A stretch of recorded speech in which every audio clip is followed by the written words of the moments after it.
गॅसची टाकी चुंबळ करून डोक्यावर आणणारी लेडीज या हॉल पर्यंत स्वतःच्या 10 लाखाच्या top model Tata Tigor car मध्ये येऊन पोहोचली. मायसेल्फ दीपाली लांडे, प्रॉपर अहिल्यानगरची आहे. फेलचे इश्यू झाले होते, त्याच्यामुळं सनेचे प्रोडक्ट परचेस केले होते आणि सनेचे प्रोडक्ट परचेस केल्यानंतर प्रोडक्टला जबरदस्त रिझल्ट आला.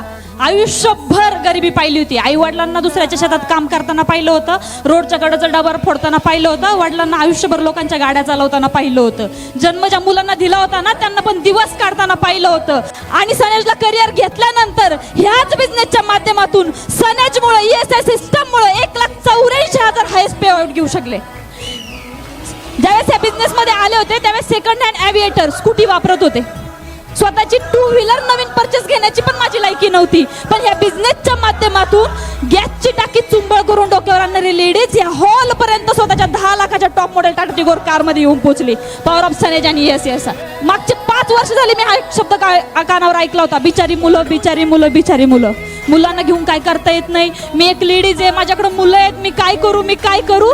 पण मी एक गोष्ट ह्याच आर्टिफिशिएशन मधून शिकले होते, जर झाशीच्या राणीने एक बांधलं ना, जर मी हा बिझनेस स्टार्ट केल्यामुळे माझ्या कुटुंबाचे सगळे प्रॉब्लेम दूर होणार असतील ना, तर ही दीपाली लांडे स्वतःचे 2 पोरं पाठीशी बांधायला तयार आहेत.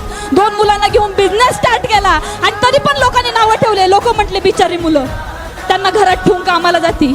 एवढा महत्वाचा आहे का पैसा? हो, एवढा महत्वाचा आहे पैसा. कारण तोच पैसा कमावल्यामुळे त्याच 2 मुलांच्या शाळेची फी 3,90,000 भरू शकले पॉवर ऑफ सनेज आणि ESI.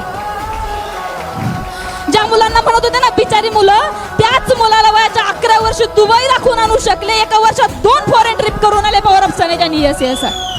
मी जाता एकच सांगल, आज बऱ्याच महिला इथं आहेत, प्रत्येकाचे प्रॉब्लेम आहे, प्रत्येकाची अडचण आहे, प्रत्येक जण त्रासात आहे, पण संघर्ष ही यशाचीच पायरी है.